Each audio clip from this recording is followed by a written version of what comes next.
Today, boys, we are looking at the Gambit Prime Pulse Rifle Outlast. This is a rapid fire frame pulse, and out of all the pulse rifle archetypes, I would say rapid fires are some of my favorite. I'm a huge fan of it.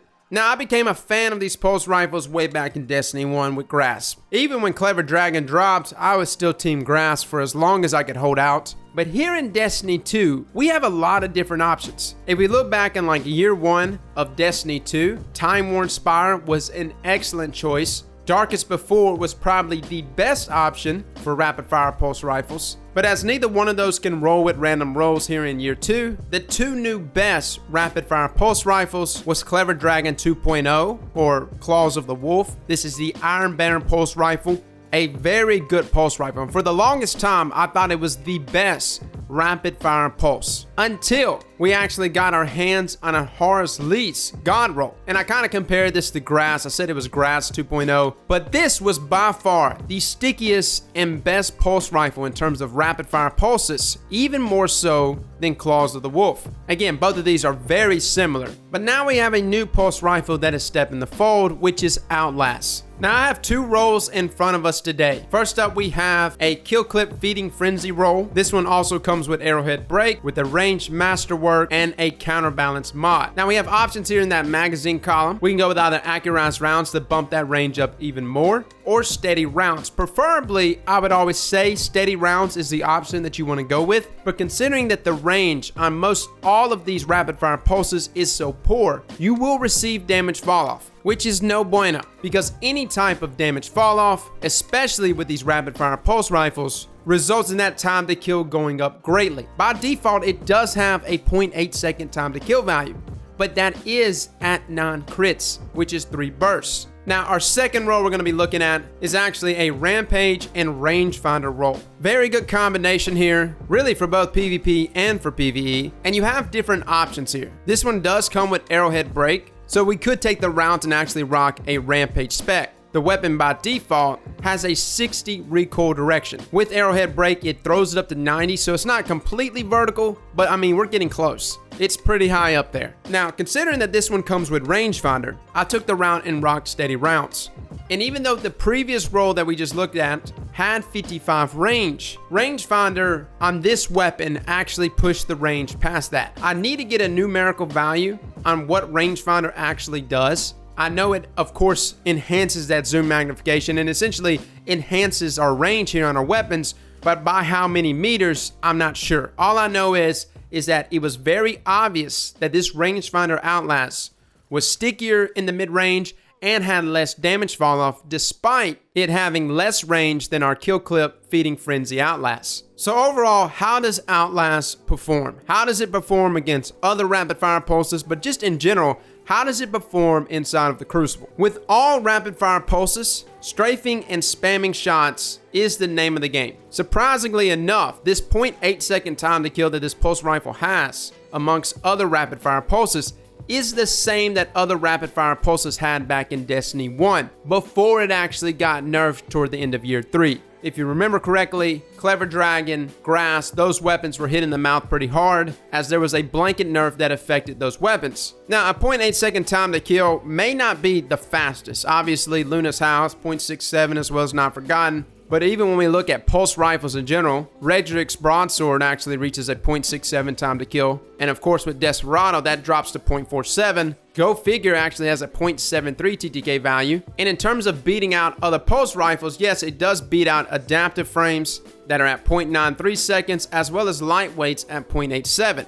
But of course, when we look at things like Bygones and Last Perdition especially, those weapons are super forgiving. So what's the purpose of using a rapid fire pulse to begin with? I hate to always bring out this subjective term and say that some weapons are better at dueling than others, but some weapons are. Take a Bygones for instance. Bygones has a 0.93 second time to kill. Realistically, mathematically, it should not be one of the best pulse rifles in the game, but it is, at least here on console. and it's because it has crazy amounts of flinch that not all weapons possess. Some weapons possess it and some weapons don't. Whether it's a hidden stat, whether it's tied to some other stat that's just going over my head, I don't know what it is, but I always bring out this subjective term here and say the weapon is a good dueling weapon. Rapid fire pulses, at least for me, is a good dueling weapon. I find them to be very favorable in a lot of situations, and I find that people, even if they're not actually flinching up a ton, the sheer amount of lead that is hitting their face messes with them, and before they know it, they're dead. So in general, I feel like rapid fire pulses, even though you don't see a lot of people using them, can definitely compete against the meta, especially in those dueling situations. But where Outlast sits, for me at least, it's probably the best rapid fire pulse. Not many people know about it, not many people are talking about it, and it definitely requires a really good roll for it to be good.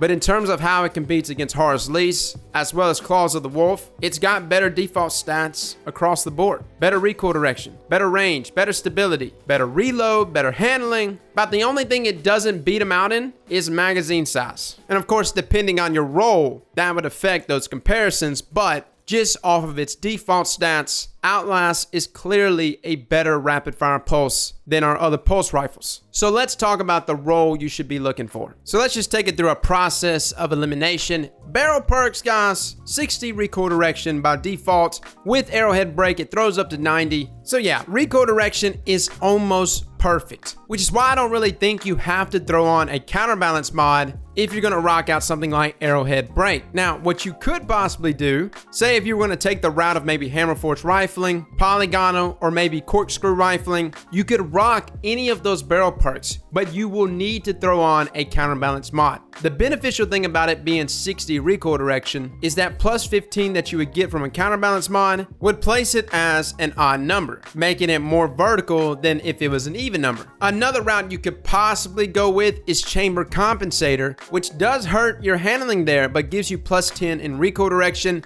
and plus 10 in stability.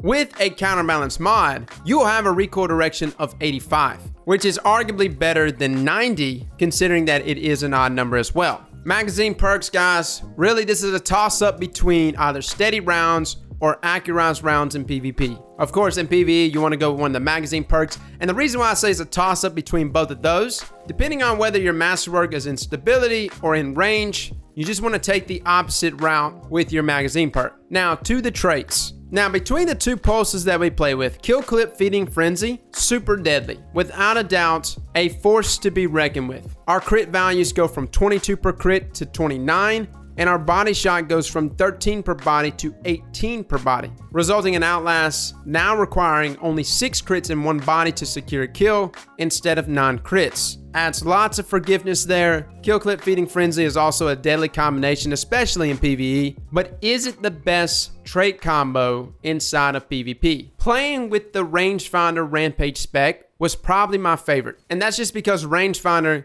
kept this weapon so consistent in our mid-range there. I think it's the best trait you can get for PvP, especially considering that anything up close, you're either going to be dealing with a Luna's Howl or a Recluse. If you're wanting to use this pulse rifle effectively, you're going to need it to do well in the mid-range, and you're going to want to keep distance between you and your enemies. So Rangefinder Rampage was a great combo to go with, especially if you want to rock a Rampage spec. You already have Arrowhead Break that's bringing that recoil direction all the way up. Throw a spec mod on it. That'll make sure that even when you reload between gunfights, you're going to still hang on to Rampage a tad bit longer, and it'll be fantastic for something like 6v6. Outside of that, guys, there really isn't a lot here that I would recommend. Some are going to ask, what about full auto? Full auto would be great, especially for ease of use. Full auto is really good because these rapid fire pulses, they shoot so fast. So being able to just sit there and lay on the trigger would be super beneficial, but unfortunately, full auto's in the same column as rangefinder.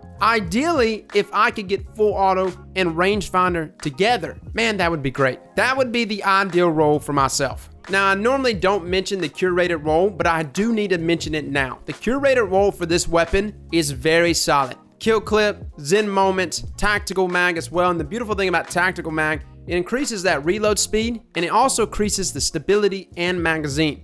And hammer-forged rifling loads out that range. I'll probably try to get my hands on the curated roll to actually individually review, but if you come across the curated roll, don't scrap it. It's a very good roll. I would just probably throw a counterbalance mod on it just to get it up to like an odd number. It'll put it at about 75. It'll be vertical enough, but with that increase to range with hammer-forged, and all the stability specs, including Zen Moment. Honestly, Bungie knocked it out of the park here with the curated roll. It probably is the best roll that you can get here on Outlast. So guys, that is Outlast. Kind of a long video today, but we're reviewing like 2 separate pulse rifles as well as talking about different potential rolls that you can go with. I think Outlast has the potential to be one of the most dominant pulse rifles in PvP. Get crazy though with your strafe though, boys. Throw on something like max mobility and be willing to strafe like a madman in gunfights. This is a very duel-oriented weapon. And even though it's rapid fire, it just brings me back to like the days of Halo with BRs, right? And you just kind of want to just time each one of those bursts when you're actually doing your strafe.